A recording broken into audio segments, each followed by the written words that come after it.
Hi, everyone. My name is Shadisha Bennett Brody, and I'm a licensed mental health counselor here at Flagler College. Today, we're going to be talking about coping with grief and loss. Admittedly, discussing grief and loss can be difficult, both for the person grieving and those who love them. But talking openly about grief can be a path to healing. Grief is the natural emotional response resulting from a significant loss, especially the death of a loved one.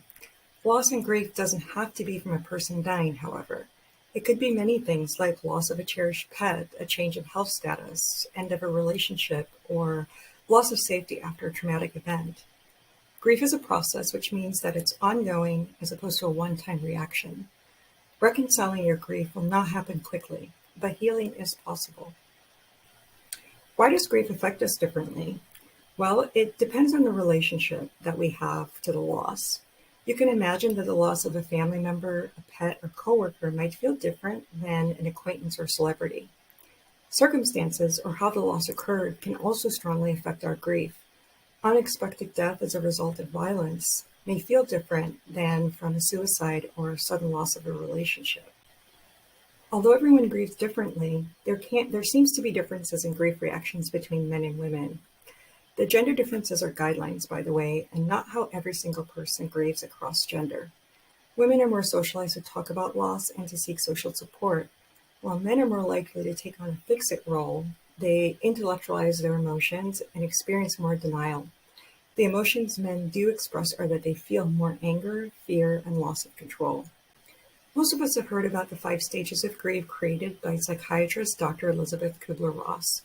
She observed these stages in people in hospice who were dying, and then they were later applied to people experiencing grief. We don't move through the stages in a linear way. We can re-experience the same stages or even get stuck in a specific stage.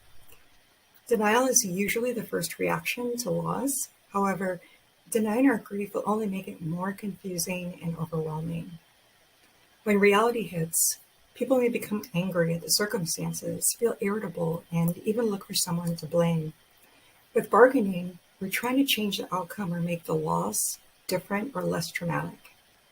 Depression is a common sign of grief, which includes sadness, low energy, feeling demotivated, even losing your faith in God. People describe it as the lowest point in life with no way out.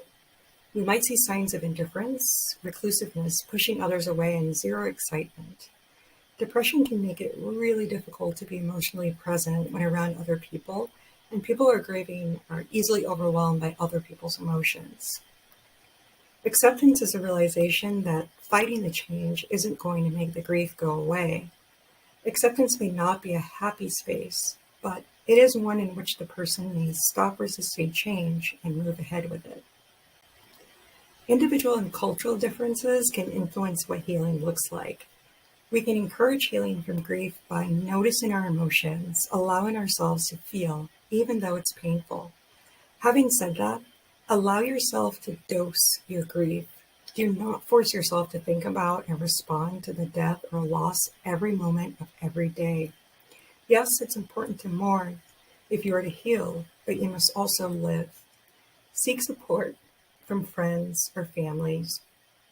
It can be incredibly helpful to talk about your feelings and the loss. You may need support from your doctor because you may have physical symptoms of grief such as body aches and pains, recurring headaches, and loss of appetite. The depth of our emotions can leave us physically exhausted, so getting rest is important. Trying to get enough sleep and exercise and eat well most of the time. This may be the last thing that you want to do, but it's still necessary. In fact, we need it even more than ever when processing grief and loss. Self-care may also include seeking therapy and possibly an antidepressant. Having said that, not everyone who is grieving needs therapy. It's your decision to make. Engage in rituals that bring you comfort. If you're a religious person, that can also be a source of comfort. If you have a religious tradition but you can't connect to it right now, that's okay too. You might find yourself searching for meaning and asking questions like, why do bad things happen?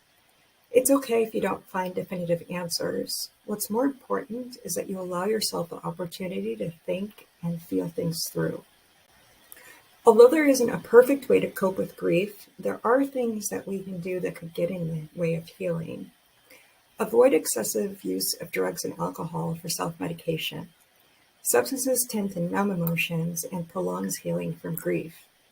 Try not to make major changes when initially grieving, such as quitting a job or ending a relationship.